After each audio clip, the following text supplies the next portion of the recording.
Hello and welcome back to skills explorer. Skills explorer में आज आपका फिर से स्वागत है।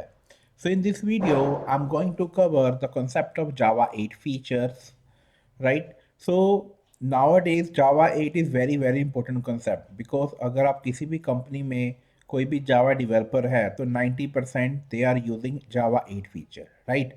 अगर हम जावा की बात करें तो जावा का लेटेस्ट वर्जन भी आ चुका है, date is 23, but still most of the features are available into java 8 which are very very useful and you can implement functional programming. तो जावा 8 के फीचर को प्रोसीड करने से पहले थोड़ी उसके बैकग्राउंड पर भी हम गौर करते हैं कि कौन कौन से उसके वर्जन थे और कब लॉन्च हुए, राइट? देखिए, जो सबसे ज़्यादा चेंज आया जावा में वो जावा 8 से आया, राइट?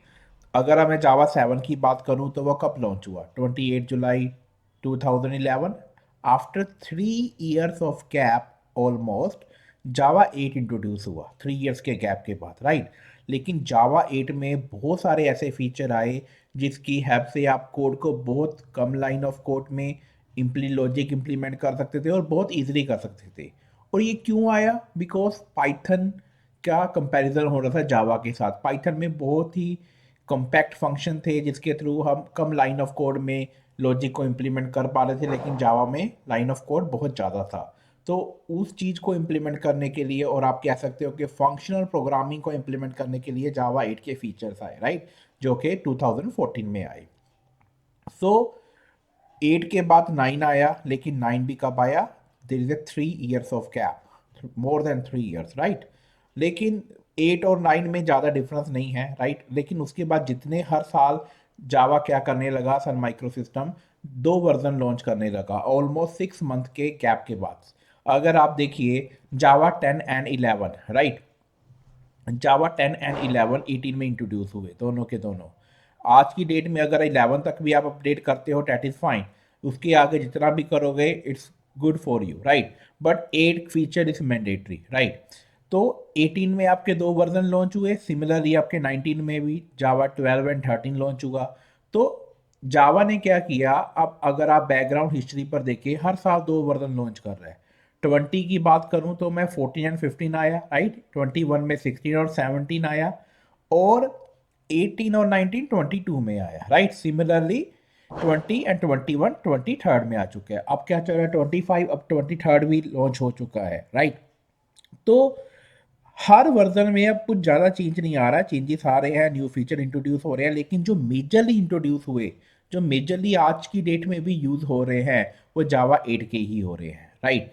तो ऑब्वियसली अगर आपने आगे भी अपने आप को अपडेट करना है, आपके जावा 8 के फीचर अप टू डेट होने चाहिए, आपको आपका बेस वो स्ट्रॉन्ग होना चाहिए, उसके बेसिस पर ही आप आगे प्रोसीड कर पाओगे, राइट? ओके। सो अब जावा 8 में कौन कौन से फीचर आए थे? So these are the list of number of feature which introduce in Java 8, like lambda expression आया, फंक्शनल इंटरफेसिस आए, डिफॉल्ट मेथड आए, स्टैटिक मेथड आए, right? So predefined functional interfaces, predicate, functional, consumer, supplier, they are the predefined. अब ये functional interfaces क्या होते हैं ये भी हम डिस्कस करेंगे, राइट? अगर किसी भी आप इंटरव्यू में अपीयर होते हो तो डेफिनेटली वो आपसे 3 या 4 question you can expect from Java 8। Even आपको प्रॉब्लम सॉल्विंग के लिए भी जावा 8 के लिए ही बोलते हैं कि सेम प्रॉब्लम को आपने जावा 8 के थ्रू इम्प्लीमेंट करना है। देन डबल कॉलन ऑपरेटर, जिसे हम रेफरेंस टू स्टैटिक मेथड भी बोलते हैं, रेफरेंस टू इंस्टांस भी बोलते हैं, रेफरेंस टू कंस्ट्रक्टर भी बोलते हैं, right? Stream API is the very very very important concept. Stream API की हेल्प से ही आप कोड करते हो जावा 8 में, बट स्ट्रीम एपीआई आप कैसे लर्न कर पाओगे? अगर आपको फर्स्ट 5 फीचर का बेस बहुत स्ट्रॉन्ग है। अगर आपको लैम्बडा क्लियर है, फंक्शन इंटरफेस क्लियर है, डिफॉल्ट, स्टैटिक और ये प्री डिफाइंड जितने भी इंटरफेसिस हैं उसके सभी मेथड के बारे में डीपली नॉलेज है, then you can learn stream API very easily, right? Then date and time introduce हुई APIs, optional class, national JavaScript engine. तो हम सभी फीचर को वन बाय वन डिस्कस करेंगे और डिटेल में डिस्कस करेंगे, राइट? सो जो इंटरफेसिस में इन्हांसमेंट हुई, डिफ़ॉल्ट मेथड, स्टैटिक मेथड, आज की वीडियो में हम कवर अप करेंगे। फंक्शन इंटरफेस क्या होता है ये भी डिस्कस करेंगे। So let's move to the practical approach. Okay. So हम जैसे ही क्लिफ में गए, हमने एक प्रोजेक्ट बनाया हुआ है जावा का, राइट. सो मैं यहाँ पर एक क्लास बनाता हूँ. फॉर एग्जांपल डिफ़ॉल्ट मेथड की एग्जांपल करते हैं आज. Default and static, right. So हम एक क्लास बनाते हैं डिफ़ॉल्ट मेथड, और पैकेज का नाम क्या दें हम, जावा 8. Alright, this is my main method. तो गाइस, डिफ़ॉल्ट मेथड को अंडरस्टैंड करने से पहले आपको ये क्लियर होना चाहिए कि इंटरफेस क्या होता है, राइट. अगर इंटरफेस क्या होता है, फिर आगे फंक्शन इंटरफेस क्या होता है, ये भी डिस्कस करेंगे. डिफ़ॉल्ट और स्टैटिक मेथड की क्या इंपॉर्टेंस है उसको डिस्कस करेंगे. Okay, fine. So first of all, what is interface? Interface is a user defined data type, user defined data type, okay, which contains static final constant, static constant and abstract method. These are the two property you need to remember. Okay, अब abstract methods कौन से होते हैं वो भी discuss करेंगे. तो सबसे पहले, अगर आप इंटरफेस बनाओगे, इंटरफेस एक यूज़र डिफाइंड डेटा टाइप है, आप कुछ भी बना सकते हो जो आपकी रिक्वायरमेंट है. सपोज मैंने बनाया इंजन, राइट. अब जो इंजन है वो एक इंटरफेस है. अब इंटरफेस की फर्स्ट प्रॉपर्टी क्या है कि इसमें स्टैटिक फाइनल कांस्टेंट होते हैं, right. Static final constant. For example, अगर मैं किसी वेरिएबल की कोई वेरिएबल ले लूँ कोस्ट, तो मैं इसे डिक्लेयर नहीं कर सकता. क्यों? अब ये क्या कह रहा है कि स्टैटिक फाइनल की तो कांस्टेंट फिक्स वैल्यू होती है, यहाँ पे तो हमने कोई वैल्यू दी नहीं, राइट. तो कहते हैं आपको ये इनिशियलाइज करना पड़ेगा. आप इसके आगे चाहे स्टैटिक फाइनल लिखें चाहे ना लिखें, कंपाइलर बाय डिफ़ॉल्ट इसे एज्यूम करता है. ये देखिए, जैसे मैं कर्सर लेके गया तो मैंने इसे क्लिक किया तो बाय डिफ़ॉल्ट आ गया ना पब्लिक स्टैटिक फाइनल. आप चाहे नहीं भी लिखते तो कंपाइलर अज्यूम करेगा कि बाय डिफ़ॉल्ट क्या है, स्टैटिक फाइनल. और स्टैटिक फाइनल क्या होते हैं? जिसकी एक फिक्स वैल्यू होती है. सपोज मैंने उसकी फिक्स वैल्यू असाइन कर दी, राइट. कुछ भी असाइन कर दी हमने, 5000, right. Okay. So this is the first property of interface which contain static final constant. अब second property क्या है? Abstract method.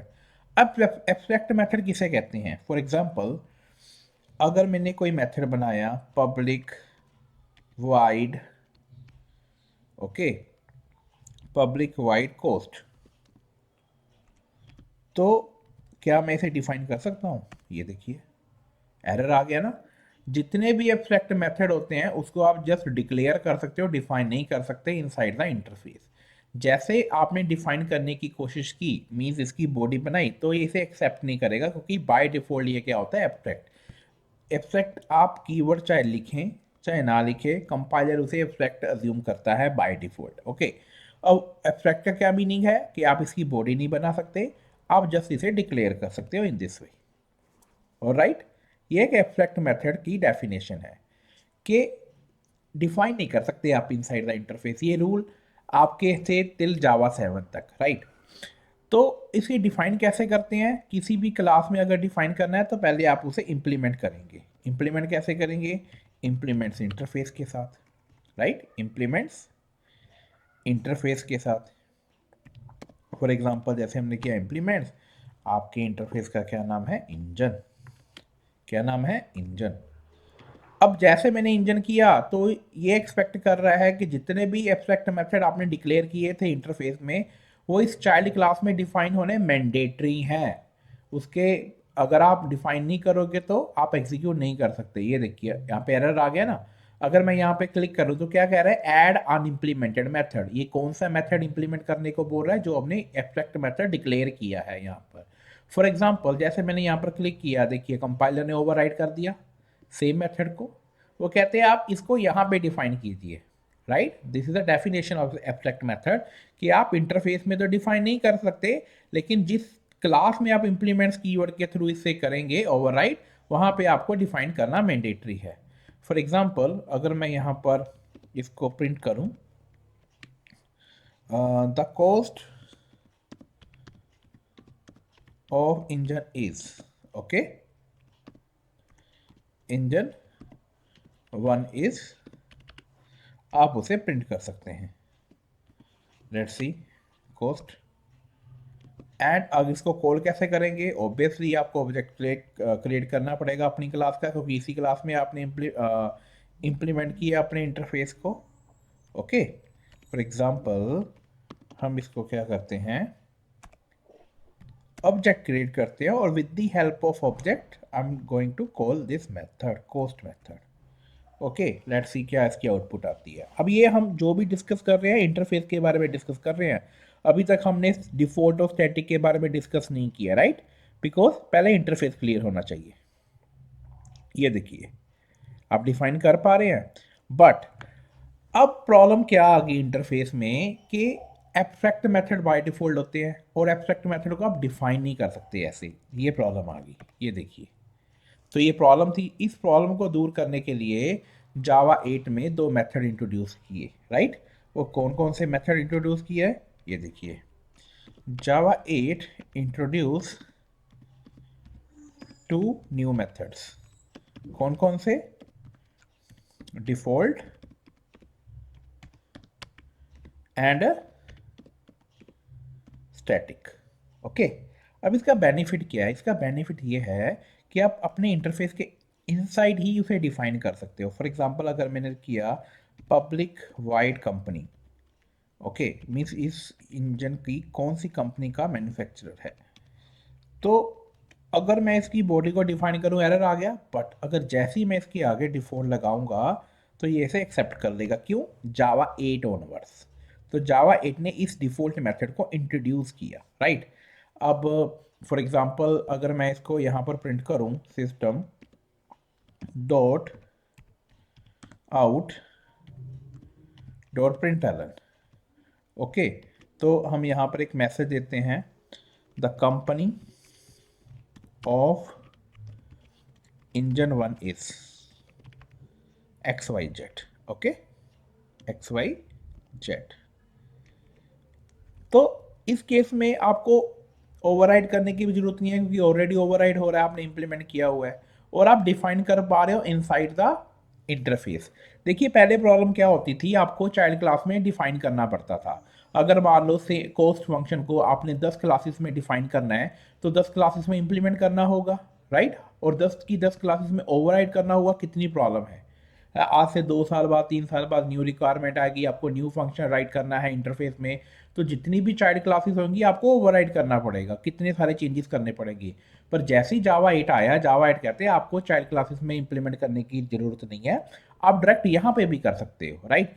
अगर मान लो मैंने इसको कॉल करना है तो मैं डायरेक्ट ही कॉल करूंगा obj.company simply, see, okay, see. Now I am going to run this program again. So ये देखिए, cost of this engine one and the company of this engine one, right? Working fine। अब next question क्या बनता है, क्या आप multiple default method define कर सकते हो? यस, आप कर सकते हो। अगर हमने एक और डिफॉल्ट मेथड बनाया, ये देखिए, देयर इज नो लिमिट, जितने मर्जी आप डिफॉल्ट मेथड बना सकते हो। Public wide warranty,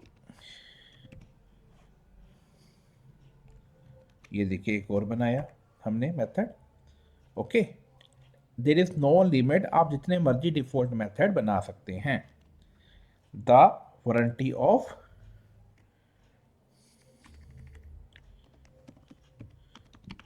engine one is 10 years, और राइट, ये देखिए आप इसको भी कॉल कर सकते हैं, obj.warranty, और राइट। अब यहां तक तो कोई प्रॉब्लम नहीं है। सपोज मैं आपको एक और सिनारियो देता हूं, मान लीजिए हमारे पास एक और इंटरफेस है, राइट? एक और इंटरफेस है, इंटरफेस बनाया और मैं उस इंटरफेस का नाम रख रहा हूं इंजन 2। देन व्हाट हैपन, और इंटरफेस में हमने क्या किया, इस कॉस्ट वैल्यू को भी ले लिया, सेम वेरिएबल ले रहा हूँ सेम। क्या कोई प्रॉब्लम आएगी? मान लो मैंने यहाँ पर इसकी कॉस्ट कर दी 10,000, राइट? अगर मैं सेकंड इंटरफेस को भी इंप्लीमेंट करूँ, जैसे कि फर्स्ट है, इंजन 2। तो यहाँ पर प्रॉब्लम आ सकती है। कैसे आ सकती है? अब यहाँ पर कोस्ट को प्रॉब्लम होगी, क्योंकि कोस्ट जो कांस्टेंट है वो इंजन 1 में भी प्रेजेंट है और इंजन 2 में भी है। तो compiler get confused, this cost is ambiguous कि इस कोस्ट को कौन सी एक्सेप्ट करें, इंजन 1 से वैल्यू एक्सेप्ट करें या इंजन 2 से। तो इस चीज़ को रिजॉल्व करने के लिए राइट क्या होगा, हम यहाँ पर इंटरफेस का नाम के साथ डिफ्रेंशिएट कर सकते हैं। हम क्या रखेंगे, इंजन 1 डॉट कोस्ट। और सिमिलरली अगर आपने इंजन 2 की भी करनी है, लेकिन जो कोस्ट मेथड है वो किसका प्रेजेंट है, किसका मेथड है, कोस्ट। जो कोस्ट मेथड है वो इंजन का है, राइट। अब मान लो कि सेम मेथड को मैं इंजन 2 में भी ले जाता हूँ, अब तो प्रॉब्लम आ गई ना, दोनों में सेम मेथड है, इंजन में भी और इंजन 2 में भी। तो दोनों की कॉमन डेफिनेशन हो जाएगी, राइट। जो ओवरराइड कर रहे हैं वो इंजन 1 का भी होगा, इंजन 2 का भी होगा। अगर दोनों की कोस्ट प्रिंट करनी है जो कि नाम सेम है, अगर वेरिएबल का या कांस्टेंट का नाम सेम हो तो प्रॉब्लम होती है ना।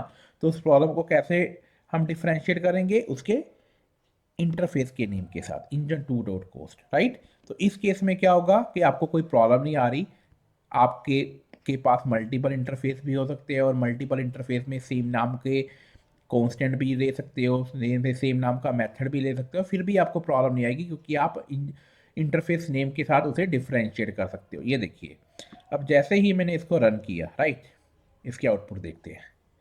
देखिए क्या आ रहा है, the cost of engine 1, the cost of engine 1 is 10,000। अब देखो दोनों इंजन 1 यहाँ पर मैसेज आ रहा है, क्योंकि हमने यहाँ पर प्रिंटिंग जो मैसेज की है वो बाय मिस्टेक यहाँ पर सेम ही कर दी, राइट। तो यहाँ पे हमें डिफ्रेंशिएट करने के लिए क्या करना पड़ेगा, फॉर एग्जांपल यहाँ पर इंजन 2, तो यहाँ से हम उसे डिफ्रेंशिएट कर सकते हैं। ओके, तो दिस इज़ अ टेक्निक कि आप डिफ़ॉल्ट मेथड्स को कैसे ओवरराइड करते हो अगर एक से ज़्यादा इंटरफेस में वो प्रेजेंट विद सेम मेथड है। ओके, तो ये प्रॉब्लम तो रिजॉल्व होगी। Now comes to the question, okay, क्या आप डिफ़ॉल्ट मेथड को ओवरराइड कर सकते हो?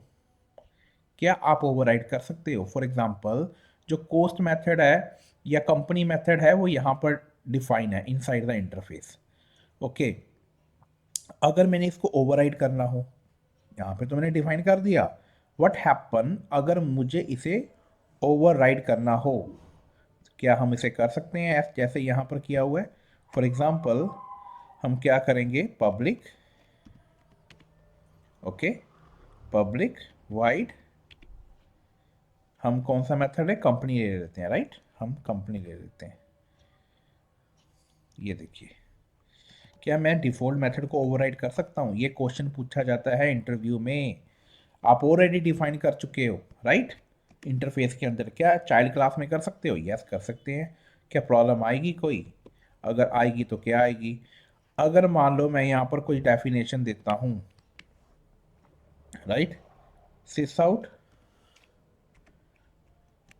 The override warranty company method, right.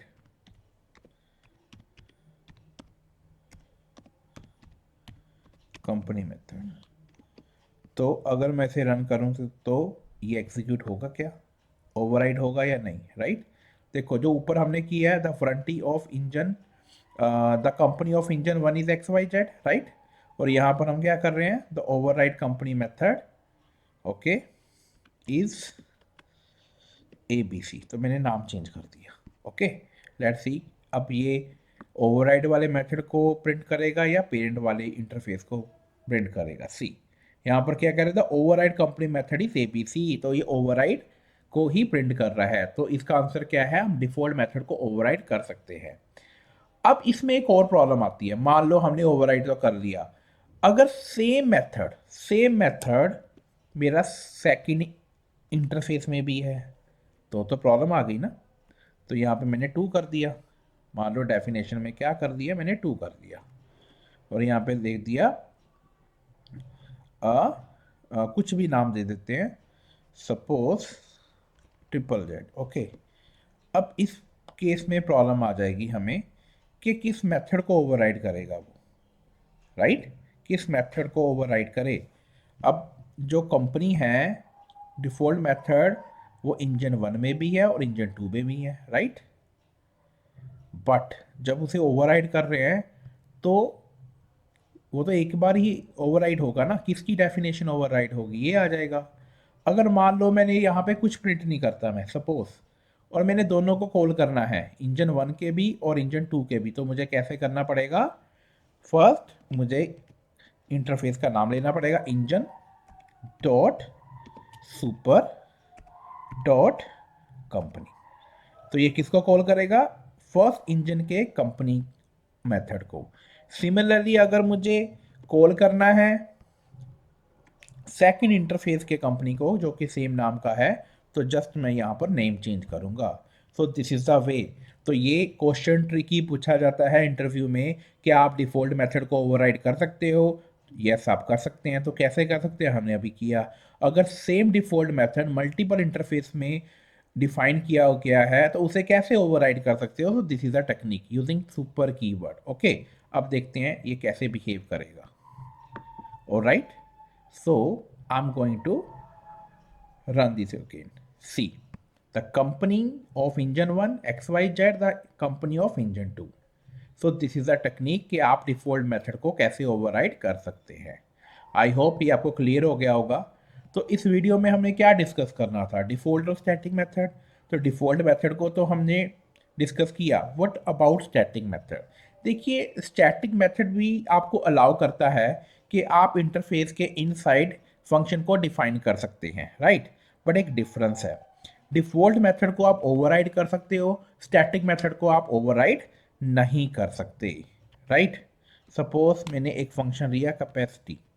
अब जो कैपेसिटी है वो आपका स्टैटिक मेथड है, राइट। हमने इसकी यहाँ पे डिफाइन किया इनसाइड द इंटरफेस, जो कि आपको अलाउ कर रहा है। जैसे डिफ़ॉल्ट मेथड अलाउ करता है बॉडी को डिफाइन करना, वैसे स्टैटिक भी करता है। But there is a one difference, static method को आप ओवरराइड नहीं कर सकते, राइट। सपोज मैं यहाँ पे क्या लिख रहा हूँ, this is static method of engine 1 okay. अब इसको हम कॉल कर सकते हैं, यस आप कॉल कर सकते हो। ये देखिए ओबीजे डॉट कैपेसिटी, ओके। अब आपको जैसे डिफ़ॉल्ट मेथड को आप कॉल कर सकते थे, यहाँ पर आप चेक कीजिएगा कैपेसिटी आपके आपके पास आ रहा है कि आप कैपेसिटी को कॉल कर पा रहे हो। नो, बिकॉज ये स्टैटिक मेथड है। स्टैटिक मेथड को आप ओवरराइड नहीं कर सकते, हमने ये डिस्कस किया था। तो इसको कॉल कैसे करेंगे, इसको कॉल करेंगे इंटरफेस के नाम के साथ। इसका इंटरफेस क्या है, इंजन। तो मैं क्या कहूँगा, engine dot capacity, right. Because हम ओवरराइड नहीं कर सकते स्टैटिक मेथड को। सो इन दिस वे आप स्टैटिक मेथड को कॉल कर सकते हैं, okay. So this is a difference between default and static method. I hope ये आपको क्लियर हो गया होगा। और एक और क्वेश्चन बनता है जो कि हम आगे आने वाली वीडियो में डिस्कस करेंगे, कि फंक्शनल इंटरफेस बोला जाता है। फंक्शनल इंटरफेस, देखिए फंक्शनल इंटरफेस वो होता है which contains exactly which contains exactly one abstract method, exactly one abstract method। अगर एक से ज़्यादा आप abstract method लोगे तो वो फंक्शन इंटरफेस नहीं होगा, right. Exact one abstract method. आप इसे चेक भी कर सकते हैं। कैसे चेक कर सकते हैं, सपोज मैंने एक और इंटरफेस दिया, इंटरफेस इंजन 3, ओके। अब इसको कैसे चेक करेंगे ये एक फंक्शन इंटरफेस है या नहीं। सपोज हमने एक फंक्शन बनाया public void check, okay check. अब ये एक एब्स्ट्रैक्ट मेथड हो गया, क्योंकि बाय डिफॉल्ट तो ये एब्स्ट्रैक्ट होते हैं ना, चाहे आप लिखिए चाहे ना लिखिए, राइट। जैसे यहाँ पर लिखा हुआ है एब्स्ट्रैक्ट, सपोज मैंने यहाँ पर आगे एब्स्ट्रैक्ट लिख दिया, राइट। अब ये एब्स्ट्रैक्ट है या नहीं, मान लो अगर आपने चेक लगाना है कि ये अपने आप चेक करे कि सिर्फ एक ही एब्स्ट्रैक्ट मेथड को अलाउ करे, एक से ज़्यादा अगर हम ट्राई करेंगे तो उसे एक्सेप्ट ना करे, तो उसके लिए एक एनोटेशन भी आप यूज़ कर सकते हो, functional interface. Which one? Functional interface. अब ये इंटरफेस क्या है? एक चेक है जो आपको अलाउ करता है कि आप मैक्सिमम वन एब्स्ट्रैक्ट मेथड ही ऐड कर सकते हो। अगर आप एक से ज़्यादा एब्स्ट्रैक्ट मेथड ट्राई करोगे ऐड करने की, ये देखिए आपको अलाउ नहीं करेगा। ये देखिए पब्लिक वाइड चेक टू, ये देखिए जैसे मैंने सेकंड किया आपको अलाउ नहीं कर रहा ना। क्यों नहीं कर रहा? इवन कि आप एब्स्ट्रैक्ट कीवर्ड भी लिख सकते हो, पर बाय डिफॉल्ट ये अज्यूम कर ही लेता है, चाहे लिखिए चाहे ना लिखिए। ये देखिए क्या कह रहा है आपको, functional interface annotation engine is not a function interface. क्यों नहीं है? क्योंकि हम एक से ज़्यादा एब्स्ट्रैक्ट मेथड ट्राई कर रहे हैं ऐड करने के लिए। लेकिन फंक्शन इंटरफेस क्या कहता है कि उस इंटरफेस के अंदर ओनली वन एब्स्ट्रैक्ट मेथड आप डिक्लेयर कर सकते हो, right? So this is the definition of function interface. तो इस चीज़ को हम आगे डिस्कस करेंगे, क्योंकि फंक्शन इंटरफेस की अगर आपको अंडरस्टैंडिंग होगी और जो आगे प्री डिफाइंड इंटरफेसेस हैं फंक्शन इंटरफेस के, उसके साथ ही आप लैम्बडा एक्सप्रेशन को अंडरस्टैंड कर सकते हो और इम्प्लीमेंट कर सकते हो, राइट? सो आई होप इस वीडियो में आपको डिफ़ॉल्ट, स्टैटिक और फंक्शन इंटरफेस की नॉलेज और कंसेप्ट क्लियर हो गए होंगे। So please like this video and share with your friends. Thank you so much.